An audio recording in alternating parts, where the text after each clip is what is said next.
We have an extremely special guest with us here today, a pioneer in the California wine industry, especially a pioneer for Chardonnay and Pinot Noir. We have from Talbott Vineyards, Mr. Dan Karlsen. Dan, welcome to the tasting room. Thanks for having me here.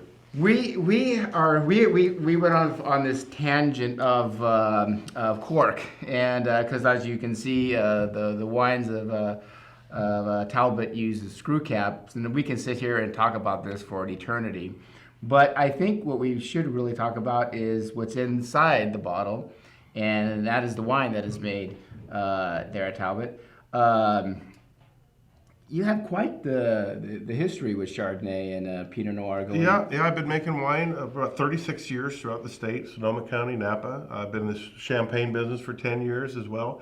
I've been making Pinot Noir since 1984. Contrary to a lot of people, I find Pinot Noir much easier to make than Chardonnay.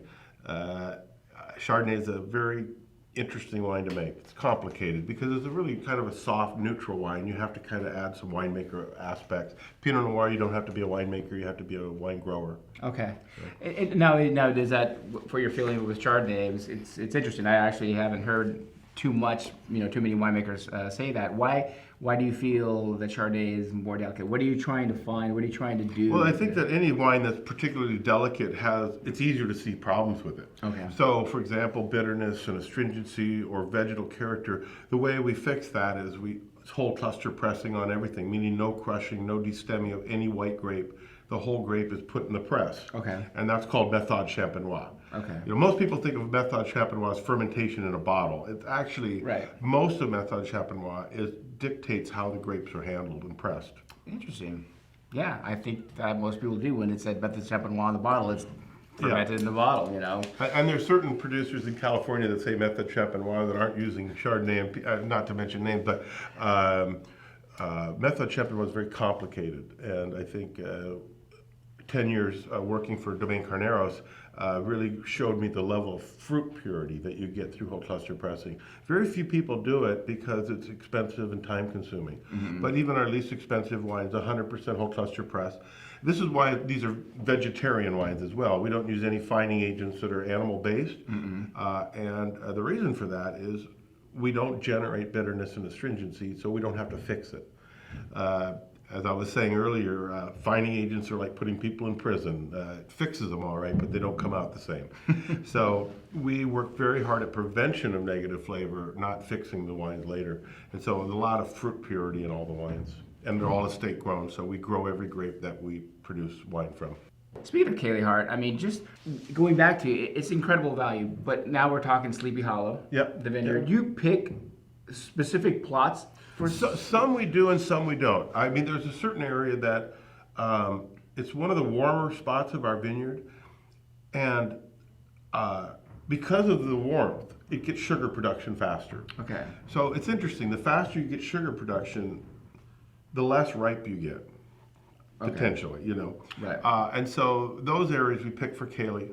Okay. We also have a very small vineyard across the valley, about 30 acres, that goes into Cayley, which is why it's Monterey appellated instead of San Lucia Highland. Okay. But about 80% of this product comes from San Lucia, from Sleepy Hollow. Okay. All these wines are malolactic, Mm-hmm. 100%, meaning that we've had a bacterial fermentation to deacidify them. But we believe butteriness is a defect, so we have a bacterial strain that we don't think produces what we call diacetyl or butteriness. So despite the malolactic, all these wines have very high acid. It's the nature of our site. San Lucia Highlands in general is a very cold site, very windy, and it's perfect for these two varietals. It's interesting, if we were to plant Cabernet Sauvignon on our property, it would just be horrid. It's just not a place that can do Bordeaux. Which is the fun part about it. And you start to say, oh, wow, we actually have terroir. We actually have a place that's meant for this. I think the San Lucia Highland, even though it gets a lot of press for Pinot Noir, I think it's absolutely perfect for Chardonnay. The high wind, the tougher the skin, the harder it is to break it down. Mm-hmm. So when you put it in the whole cluster press, the juice runs out without the skin influence. The skin stays intact.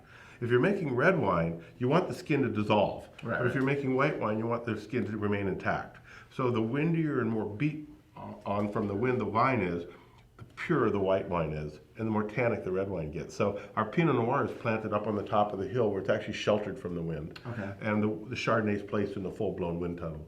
And then going back to, I mean, again, time in the bottle, going back to the closures. We talked about a lot of that earlier today. You know, because for Chardonnay, I mean, it's almost become a problem with oxidation. Let me put it this way.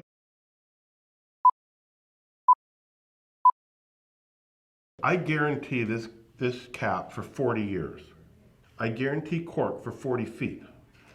So by the time you get to your car, no, never mind. The wine's bad. Yeah, no, but this closure has been proven for 40 years easily. And again, I've been in this business maybe too long. 36 years of doing this, I've seen so much problem with cork. I finally decided we're going to be part of the solution, not part of the problem. We have very little pushback. You know, we're afraid of this. I think we'll very soon see the first growth Bordeaux's, DRC, these guys will have to do it because their price points are getting so exorbitant, or whatever. Yeah. we can't pick on that. But,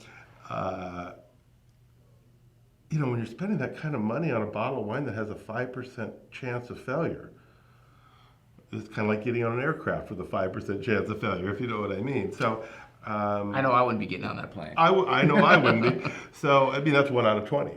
Wow. So, that's one bad bottle in every 2 cases. And I find winemakers say, oh, they really getting their act together. That's not getting your act together, in my opinion. There's no manufacturing process of any kind anywhere in the world that would allow 5% failure rate to go out to their consumer. No, obviously you're in screw cap. What do you think about other closures like DM and those? I think DM's a good closure. Okay. They have made a taint-free closure, and it's a good seal on the bottle.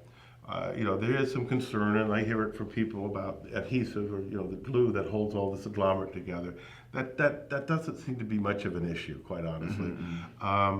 But here's what's interesting is you can't control the internal dimensions of a bottle. You can only control the exterior dimensions because it's inflated. If I was to saw this bottle in half and open it up, we'd see a lot of variability. And that's why an internal closure has to be very malleable to accept the variability of neck bore. Natural cork does a very good job of that, as does the Diam. The artificial cork, for example, was too perfect. It wasn't able to fill in the nooks and crannies, so they traditionally oxidize very quickly. You also see the Vino Lock now, which is the glass closure. Yeah. Same thing. They're trying to control this little internal ridge on the inside of the bottle. No machine manufacturer will make a machine to put those in because the glass-to-glass contact risk.